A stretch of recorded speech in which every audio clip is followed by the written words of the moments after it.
Hi, welcome to Hope Brokers. I am Tanya Owens and I am Talon's mom. And I thought I would just hop on today because it is International Bereaving Mother's Day, which I find actually very interesting. Is I think most bereaving moms will tell you that to add another holiday to an already difficult title when you've lost a child is it's just interesting because I wouldn't want to add me personally another holiday where I'm forced to think about the fact that I am missing a child. So, but it is an opportunity to acknowledge bereaving moms. It's one of honestly the most difficult trials that I've ever experienced in my life. Somebody once told me that because I was saying that losing a child was by far the hardest thing that I could ever imagine, that I thought it was the hardest thing that anybody could go through. And the person that I was talking to was offended at the notion that that could only be the worst thing for anybody ever, and that somebody could lose a pet and it could be equally as devastating, or a parent and be equally as devastating. And maybe it's true, maybe it's not. I'm going to say it's probably not true at all, not even paling in comparison, because I can't fathom.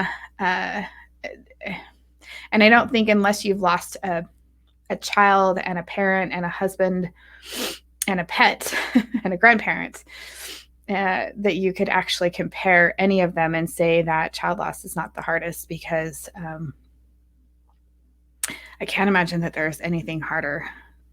You have this child in your life for a given period of time, and you have a close personal relationship with that child, and you have dreams of their future and visions of their milestones and all these memories that you have made. And every day you're forced to wake up with the realization that you don't get to physically touch or smell or see or hear that child. Every day is a reminder. Every day there are triggers. Every day is a fight to stay in the present and to stay positive. So, again, I'm not going to argue the point that child loss is or isn't the hardest, but I will say it pales in comparison to anything else I've ever experienced in my life. And today I am honoring all of my fellow bereaving moms, because to carry a child for 9 months and to have that relationship and to watch them grow and invest in their future and visions and thoughts and memories, and to just have that all gone in a moment's time, it's a devastating reality. Devastating. There's no relationship in the world that is the same as a mother and child. So anyways, again, to honor all the other bereaving mothers today on International Bereaving Mother's Day, if you have found a place of happiness and joy and peace, I honor you. I wholeheartedly honor you, because I know what a fight and what a struggle and what a commitment it is to pull yourself out of that devastating hopelessness. It is a very hard place to navigate through and to bring yourself out of.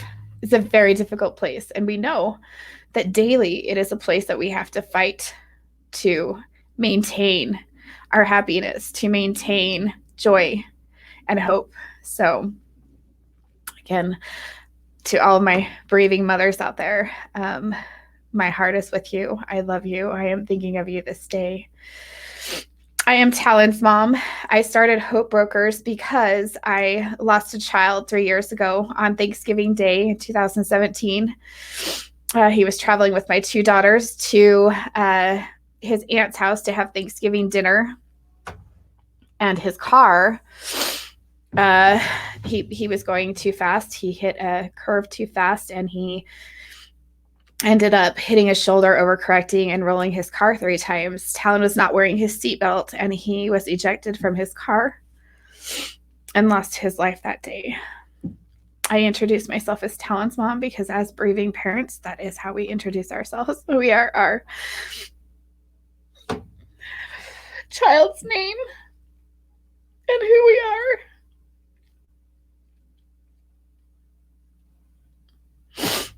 Because when you are a bereaving parent, the only name that matters is your child's. It doesn't matter my name. It only matters that I am Talon's mom. It is the biggest loss and devastation I've experienced my entire life. So this is how we introduce ourselves, is we are our child's name, and then obviously our relationship to that child. Talon was special. Talon was special because he was living his purpose. He was actually a 16-year-old child that ended up on top of a extremely large parking garage in downtown Boise, 8 stories high, and he had gone there to end his life. And he was up on the 8th story and was looking for a landing spot, was focused in on his landing spot, and he happened to see a woman 5 stories down push herself away from a rail and fell and hit the pavement, and it stopped Talon just moments, seconds before he was going to jump. It stopped him, and he instantly regretted that he was about to jump. Now, in my mind, this is a divine intervention. This is an angel, obviously, that was sent and saved her push from the rail. Her attempt to end her life that night had saved my son's life, and he had gone on to publicly speak and become an advocate for teen suicide prevention. And he, by many accounts, had saved many, many lives, had changed the course of many lives, had inspired many, many kids. And he had begun to live his life purpose and his legacy and his passion. And he began to pour into every relationship that he had, and he began to pour into himself, and he just became a force to reckon with. And he had really found just complete joy and happiness. And again, unfortunately, it was his time.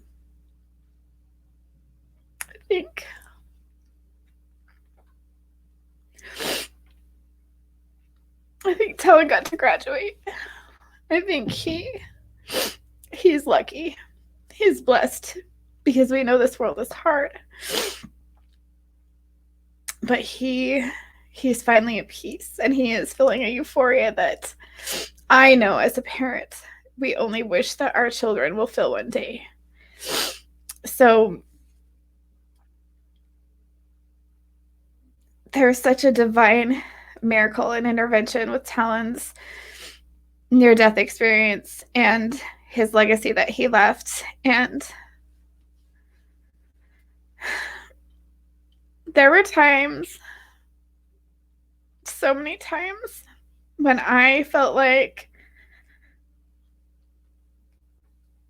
I couldn't fathom joy ever again. I couldn't fathom happiness ever again. Joy was not a word I felt like would fit into my realm of possibilities ever again. And the notion that I could ever find joy was not even in my realm of possibilities. And I was hopeless. I every day woke up feeling like I was being punished. That this pain, this life sentence, was too much.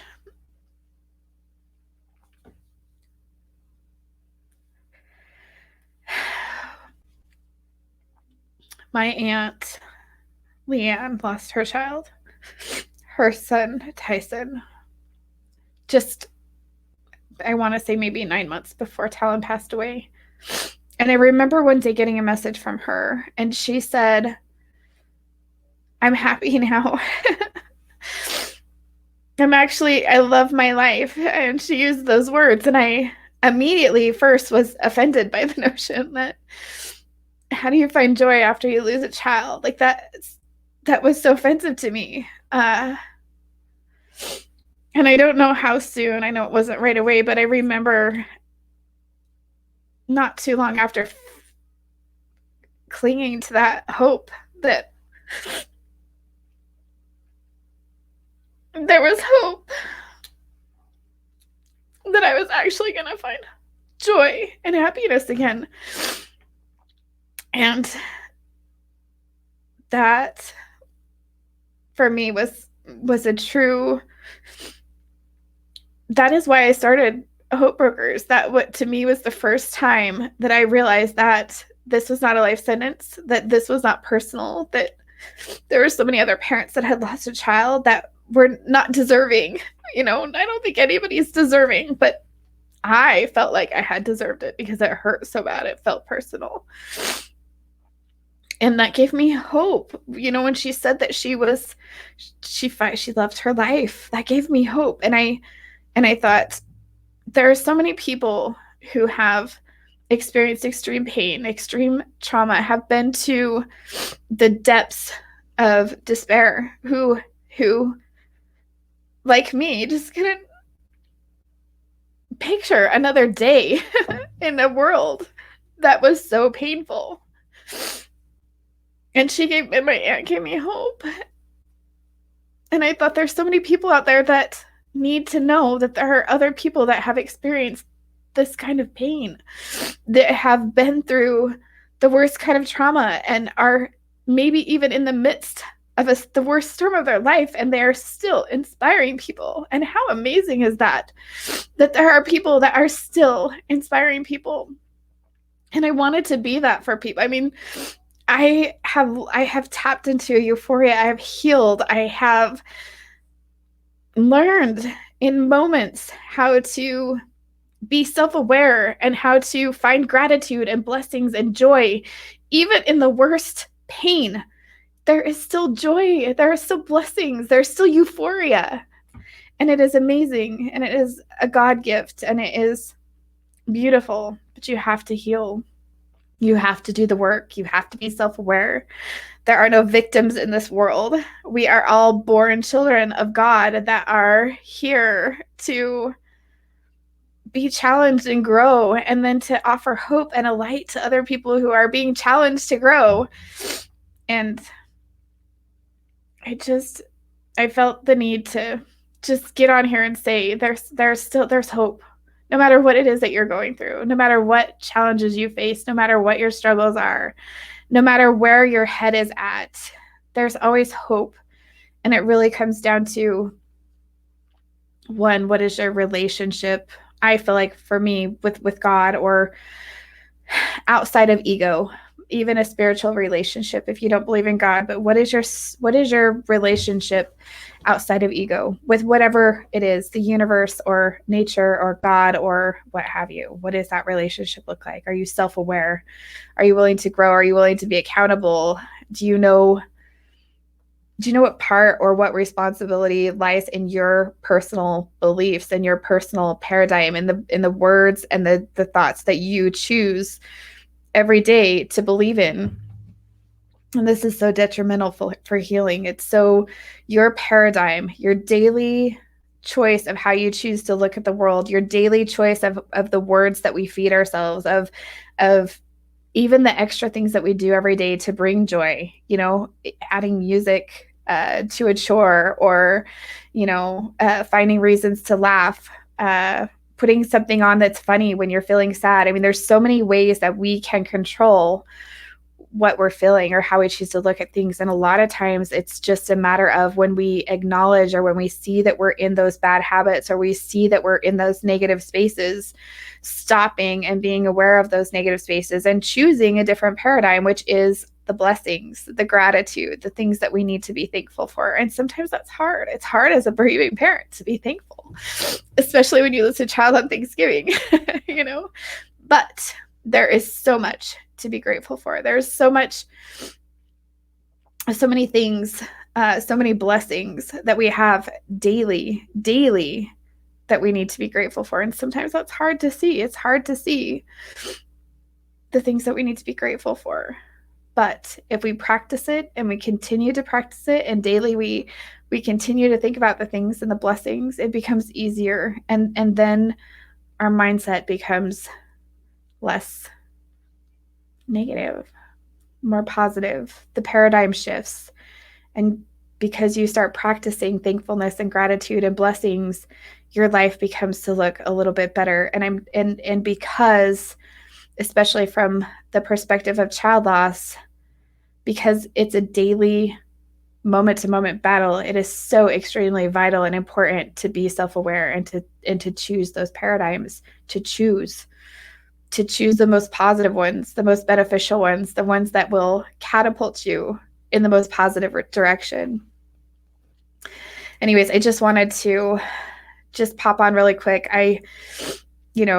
When I started Hope Brokers again, I wanted people to know that there were people out there that were still finding joy in everyday life, that had been through and still going through so much in their own personal life, in their own personal struggles, their journeys, their path, and because these people are living a life of such joy, and they're choosing their paradigm, it was important to me that I connected people to those stories, because we need to know that we're not alone. Anyways, Mother's Day is coming up next week, and I just want to say, I don't know a single mom who's lost a kid. But Mother's Day doesn't just hit you so hard, because you're missing one of the very gifts that you were celebrating. Be gentle. Be gentle to bereaving moms, because their pain is just below the surface. And if they are smiling, and if they are laughing, and if they are finding joy, that is a strong woman. That is a strong woman. And if they're not, if they're sad, just understand it is. I understand that too. And they too need to be honored. Thank you guys for tuning into Hope Brokers. Thank you for always, supporting me and loving me through it all. I feel like this is one of those things that is God's calling. I don't feel the pressure to have it be perfect, or, I just want to connect people to other people who understand, and also to people who can offer hope to others. I don't know how many messages I get in a week of people that are just want to connect, or have something to share, or have a question, or just need support. And I know that my way, I guess, of sharing how I was able to get through some of the worst trials and difficult times in my life is by sharing the stories on here. So I hope you guys feel the benefit. And I love all of you who have been on this journey with me, who continue to love and support me. I'm so grateful for the people who allow me the opportunity to share their stories and inspire so many other people out there who are struggling. Stay strong. Know that we are children of God, and He is here for us, and He wants us to be successful and happy. And, we just have to ask, and we have to have pure intent, and we have to have a relationship with Him. And I hope that for all of us, that we can have peace and a relationship with God, and we can continue to be here for each other and inspire and love each other through all of it.